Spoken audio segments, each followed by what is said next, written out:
Hello, everyone, and welcome back to Roottreemania, where last time we sort of worked out, I think, that perhaps Xin Yu Lang had Min Lang as a child, that this is perhaps the right one, although there were three people who went by this name, but the one that most seemed to jive with the story was this particular one. We can finish checking the other Lucy Langs, but I think it's this one that is probably the correct one. But we also have the Gin and Tonics one we can investigate. College a cappella group out of Los Angeles. Lucy Lang is listed as a soprano.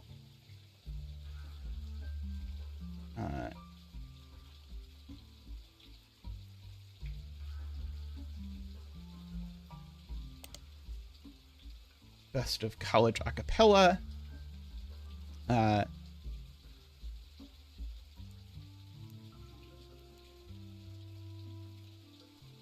Just mark it over there just in case, even though it does not seem likely to be relevant.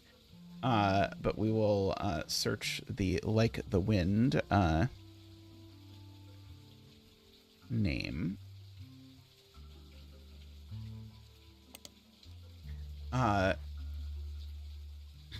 Subways of Your Mind.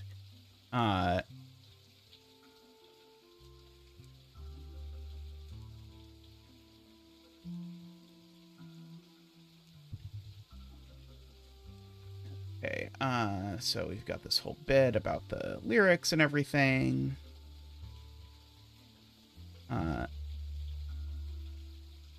And did we search for this in our music magazine?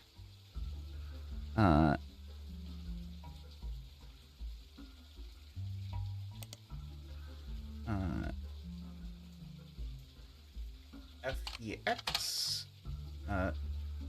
Like the Wind. Subways of... What was it? Subways of Your Mind?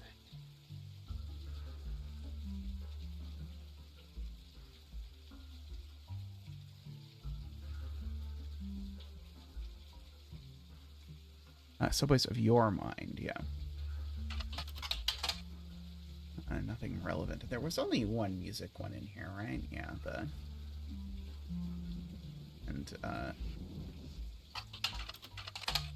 Lucy Lang was this one. Okay.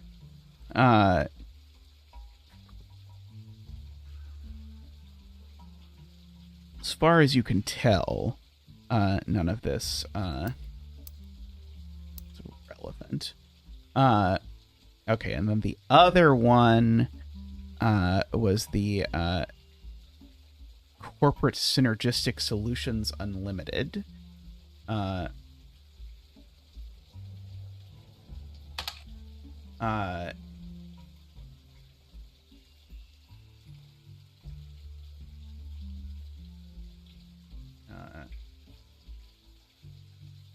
So she grew up in a small Arkansas town.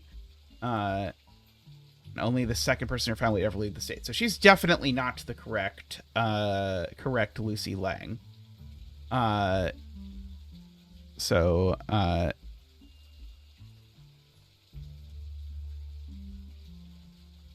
Okay, so this note basically assures us this is the wrong Lucy Lang.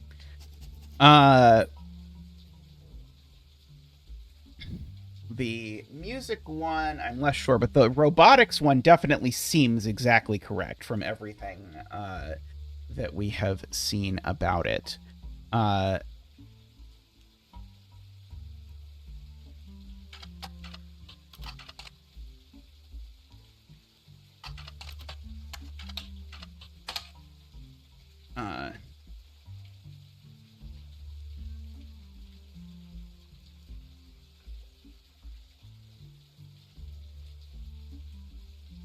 Okay, let's highlight this bit because I don't know that I had done this. Watchman of the Year, but did have a pretty sizable mention. She was born in 1947, and the first of two children. Mother was already in her 30s. She had her and had trouble conceiving a second time until 3 years later. This was Zinnu's sister. It became clear that her father was not going to have a son to pass the business down. That's how Zinnu became involved. That confirms some of what we sort of set up in terms of how this family structure is set up. So the president of Lang Tai for a very long time, and his daughters grew up. He began training them in hopes that one of them would have a son that could take over. One helped him in China, and the other in the USA. Neither were given any official titles. So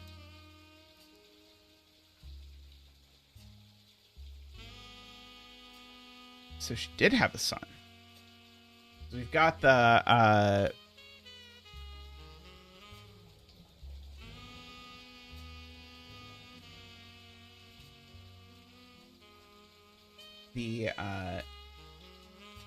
this says Zinnu had a son, but we also know that Zinnu had a daughter based on this previous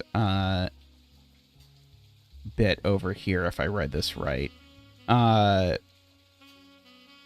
So actually, maybe the Zinnu one is maybe the one that has two children listed.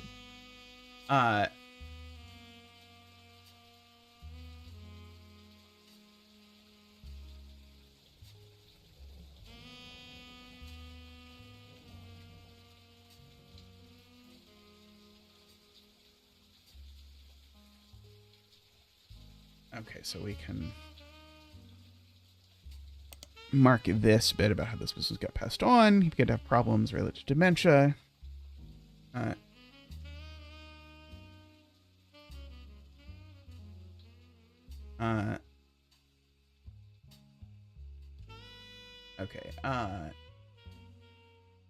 Okay, so it says that Lang Tai will bring up more information.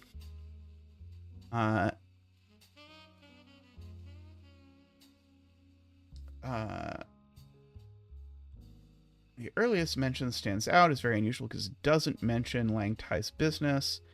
Article details Zinnu at the time medical industry in vitro fertilization was brand new, barely a year old. The first IVF in 1978, seeing the industry began to grow, and featured an article about different companies all over the world and the costs that could change their services.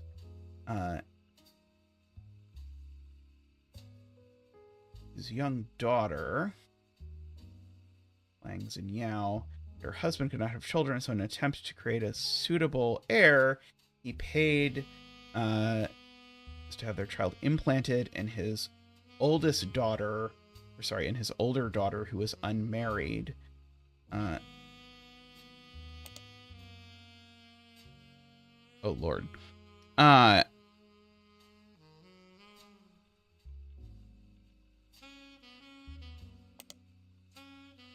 Pronounced key genes. Made international news in 1984 after a whistleblower came forward. Apparently their services were in some cases falsified. Okay, interesting. While they did often perform IVF, the whistleblower proved that a few of their customers paid for a very different service. An alibi. The company would claim they performed IVF on someone who was already pregnant, to create a cover story for high-profile families who did not want to give up the child, but did not want the shame of an unmarried mother. The whistleblower claimed that they'd helped do this at least 6 times, but only provided proof in one case, the daughter of an American politician who's unrelated to your investigation.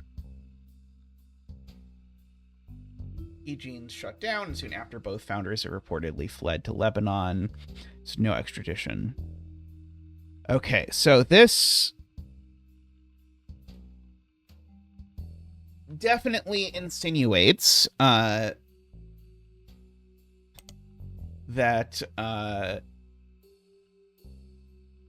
this around October 1979. She was, in fact, already pregnant. And then we sort of faked all of this, so that would be to do this so that she's actually the child of Guy Hudson. That all makes sense.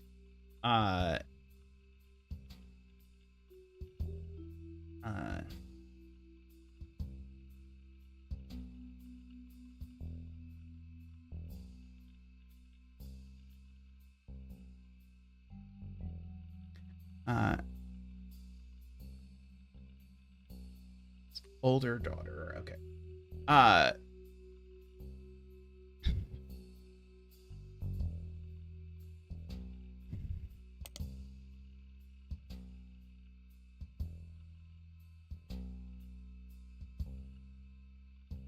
Okay, so was she officially, or is she officially now in charge of the company? That's the thing I'm trying to,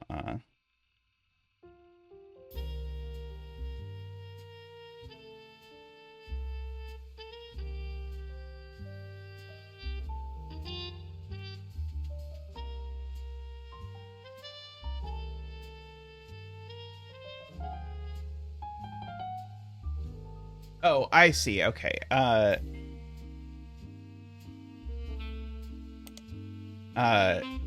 This is not saying what I thought it was. This sentence sounded to me like they helped him by having sons, but that's not what this is actually saying.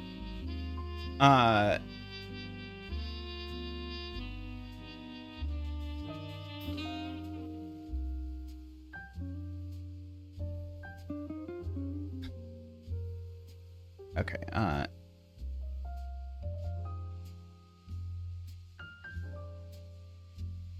took over as CEO of the family's company in 1992. Okay, so I think this is all. I think these are correct anyway.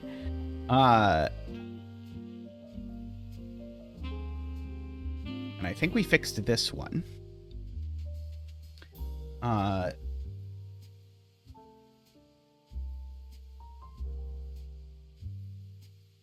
This whole bit about Susie is all very unclear to me. But I think we've correctly got this lined up, although... Yeah, this is the one that's sort of the weirdest. Okay. Why was her husband not Edison Sterling, by the way? Maybe we'll come back to that next time. I feel like I'm, like, so close to being able to just lock in another set here. Oh,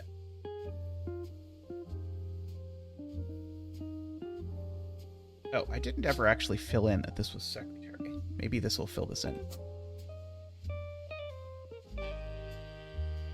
You know, game, you really killed a dramatic moment there. Think how cool it would have been if you'd have just locked in the second I noticed that I had not done that. You really missed out.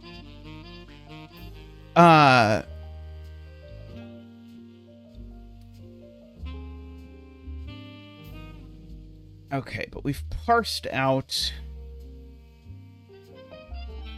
lots of this. And we're oh so close. There's just no chance that if I Google for Susan Ford, it's going to come up with anything, is there?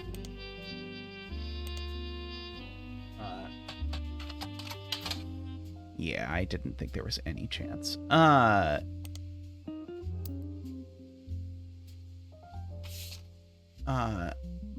Yeah, this thing was related. That's not related to anything anymore. It's good. Okay, it looks like this is good. Whatever this was.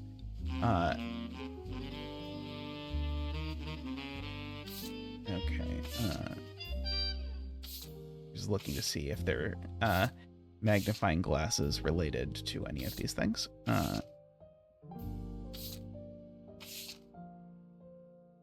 Right,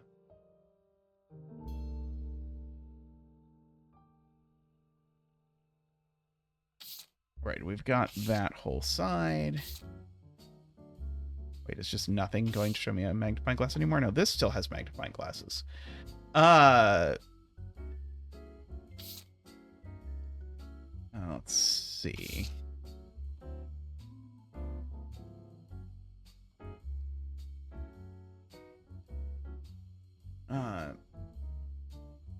It is worth noting.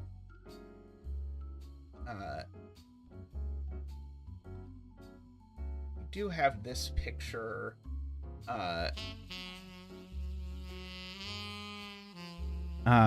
Where we've got some sort of additional stuff. So this is Chris Rafferty. This is Chris Rafferty's father, and this is a unknown woman. Who's Chris Rafferty's father, by the way? Also, it's a little weird that we sort of claim here. Oh, this is just saying they're both in the original tree. It's not saying they're both root trees. That they had some sort of affair. But Chris Rafferty...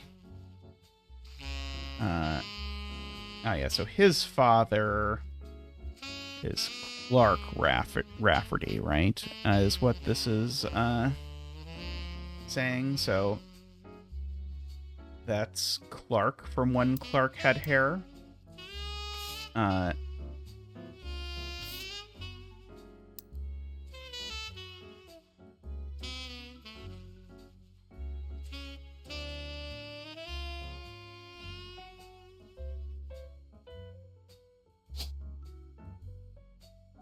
Oh, I could just go ahead and fill this in, can't I?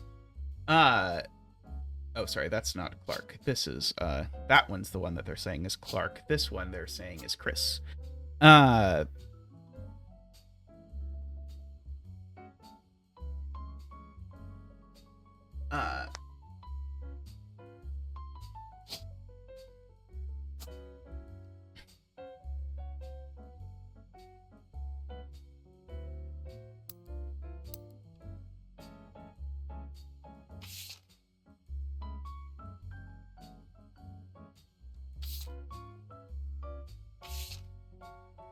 It's connected to one piece, which is that I haven't locked his mother in yet.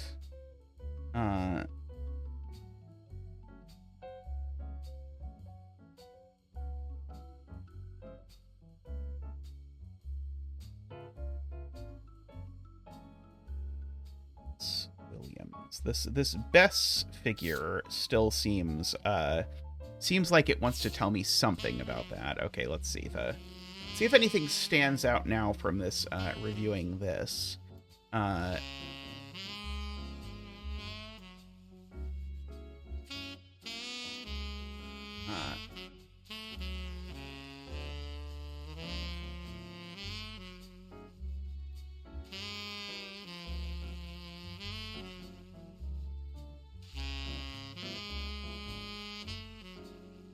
we figured out this one.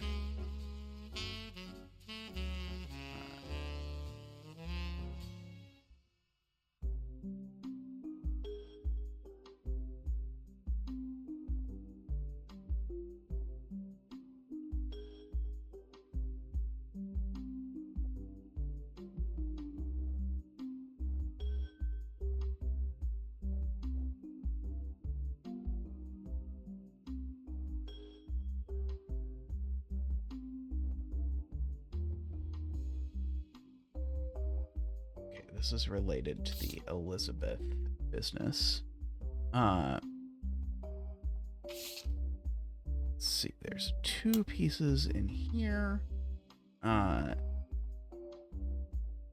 see, does anything here stand out to me that I've not already flagged?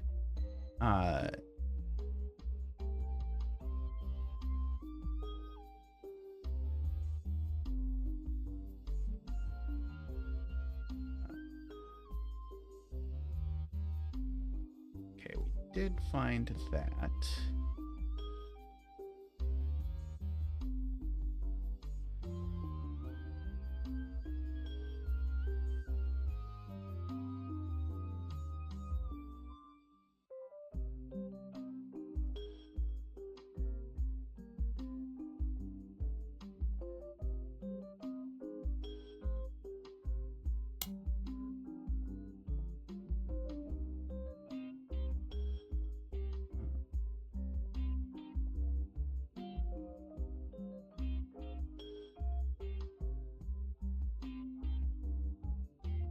It's Mistress Susie bit. Still feels like it's got to be Susan Ford.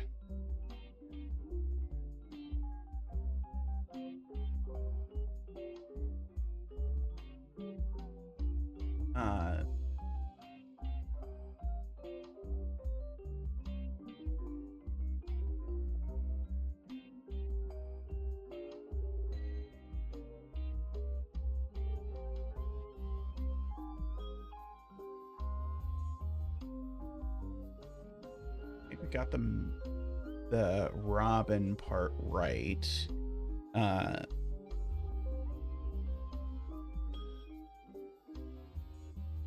Which is to say, to be clear, that I think they had an...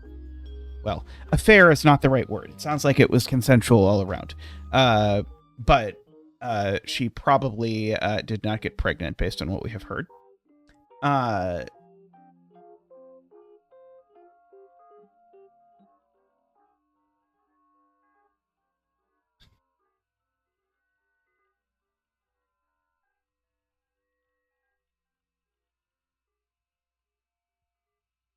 Okay.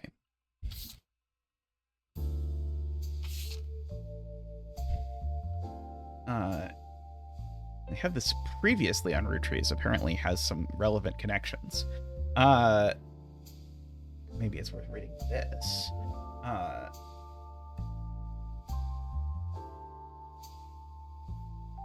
Some of the web searches may yield newer, different results as books and magazines may be relevant to your new one.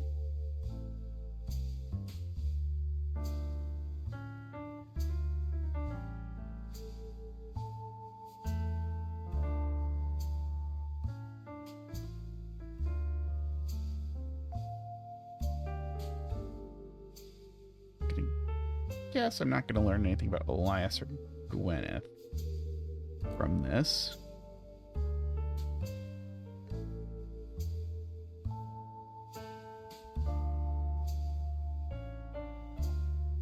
Let's see. We do mention that Elias, Carl, and Raina were on the covers of magazines. Oh, I wonder if...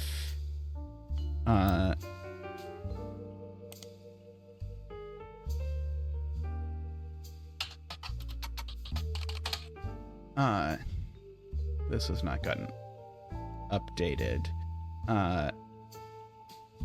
It did not, in fact, get added to my evidence because that was from the previous one, I'm guessing. Wait,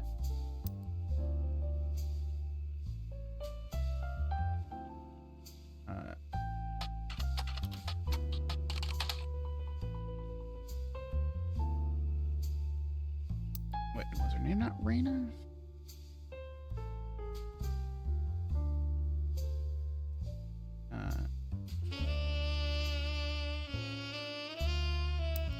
Oops, that's one. Oh, it's Raina.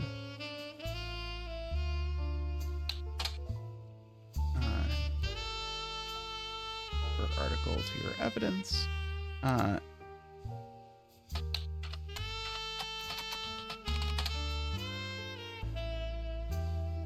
Okay.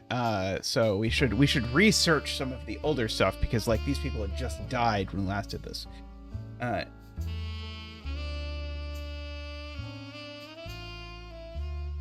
Okay, so let me make a new note page.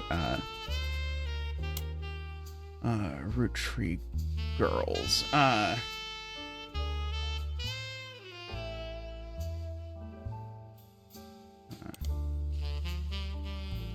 Memorial for the sisters. Seems like she did end up getting her ears pierced like Rose. After all, regardless, there's no relevant information. Just a picture of the girls in a sad MIDI piano playing in the background. From other high-profile sites, you find a charity has been set up in the girl's name, the Roottrees Fashion Scholarship. Okay, let's search that.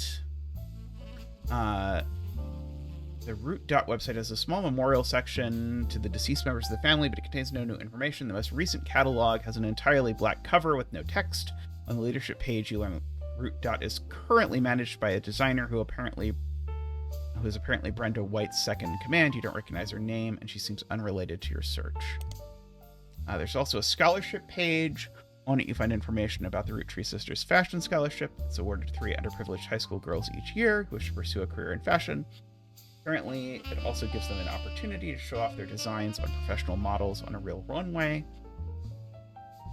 According to the site, the fund was created directly from the shares that would have contributed to the inheritance of the Roottrees sisters. Like other aspects, it's managed by Rubie Legal Enterprises. I actually meant to search that, if I'm being honest.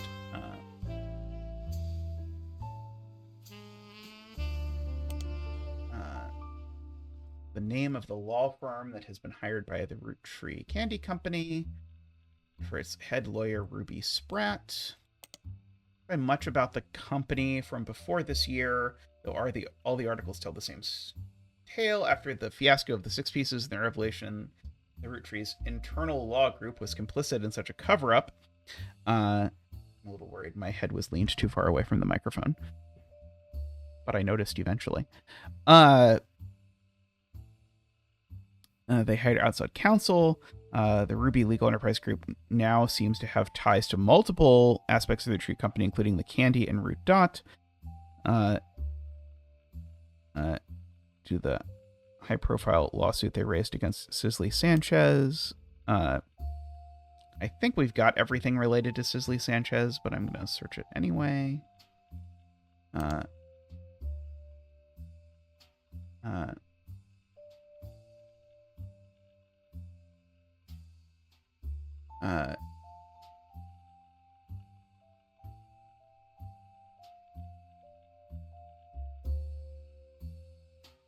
Let's see. Do any of these come up with anything? Okay, it did not. Okay. What about Rubie Spratt? Okay, we've got some more stuff about this. This is related here, I think. Like her legal company is relatively elusive. The most complete source of information you can find is from before her time with the Rootrees, is from the website of a magazine owned by a major airline. She's the subject of one article from a recurring series about modern-day success stories. I feel like I looked for that at some point. Grew up in foster care. Okay, so that is immediately suspicious, but excelled at school and earned a scholarship to study at Mideastern University. There she graduated at the top of her legal class and was quickly hired as a lawyer for a prominent firm, so I should look for her in the Heralded. There are quite a few high-profile corporate-involved cases that she's part of. One was as legal consultant for a class action lawsuit against a manufacturer of steering wheel covers. Another against a local gas station chain in her hometown in Portland, with a relative promotion that allowed the gas station customers the ability to bet on the price of gas. A blurb ends by calling her new firm a double threat. Her company services are a cross between traditional lawyer and PR person. Okay, so we should go to periodicals, because she went to this university as well. Okay, so she graduated top of her class. Her valedictorian speech was somewhat controversial, as it was serious with a heavy focus on wealth inequality. This didn't go well with the predominantly middle class audience.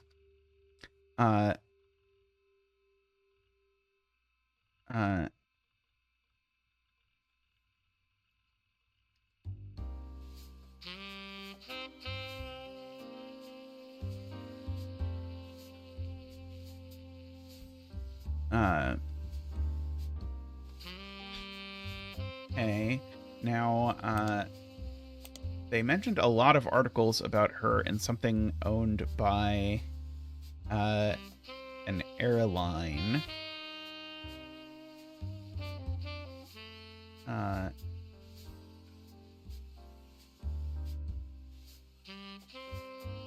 The Portland Telegraph should have stuff because it says she was in Portland. I kind of feel like I'm redoing stuff that I already did. Maybe this should really be called Rubie Spratt.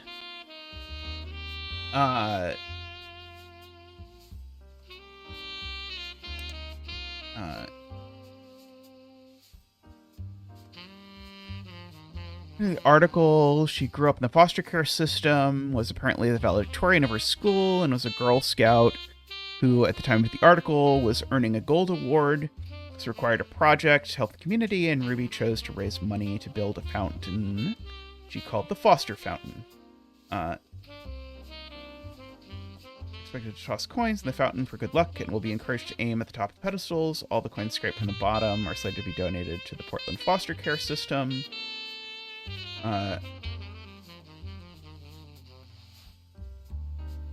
Okay, there's some sort of like airline magazine. Let's see if I can search for airline magazine and if it will help. I did not think so.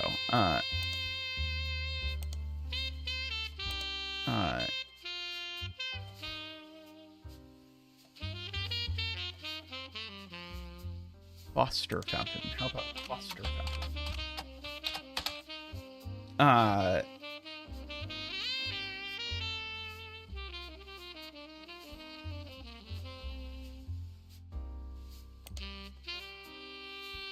It's unique because of this bit about the coins.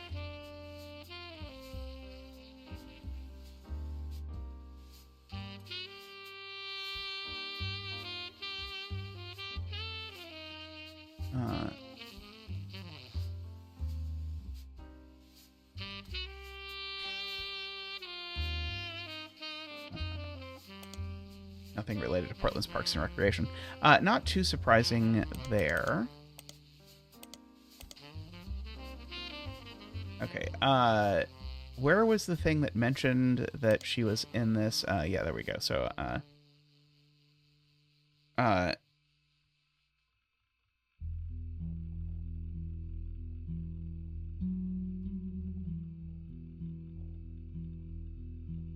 maybe it's telling me that I just got this information from that website, not that I need to, like, go search down, that website.